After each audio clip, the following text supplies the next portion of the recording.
people get to a point where what they know can't work beyond the level they are. They need to change their diet to be able to enter into greater things. But they don't understand that it's a change in diet that actually produces better results. There is the milk diet in the Word of God, and there is the meat diet, and then the Bible talks about strong meat. If you are growing up naturally and they keep you on milk, after some time, you cannot develop all the way and manner in which you ought to. As the child begins to grow and begins to have teeth, then you begin to change and start giving the child certain things the child can chew on. The parent gives the child the food, the child has to chew on that food. It's not something they can just swallow without processing it themselves and breaking it down into absorbable parts. In other words, when they give them the food, they need to chew upon it. Sometimes you just keep serving people with milk, and people get to a point where what they know can't work beyond the level they are. They need to change their diet to be able to enter into greater things. But they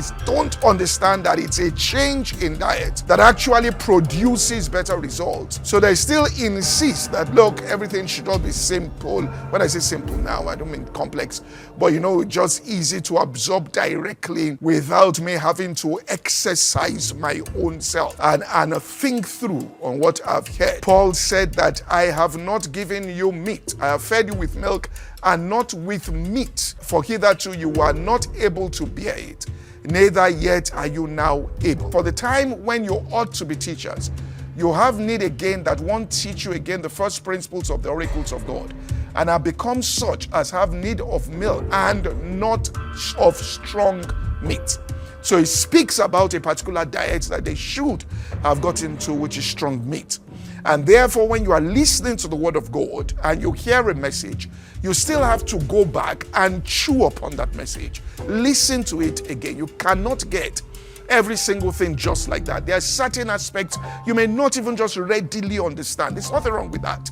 You go back and chew upon it, and that's how you grow and you develop. There are books I'm reading today now, all right, which are quite difficult. You have to go over and read those things and think about those things. You have to study the Bible as though you are studying for an exam in school. The way you sit down and study for, let's say, a physics exam to understand it. But then at the same time, you have to pray that God opens the eyes of your understanding so that you see the fundamental principles that are contained in what you are searching. But without the intense search, there's going to be absolutely no real light that is going to come to you as a person.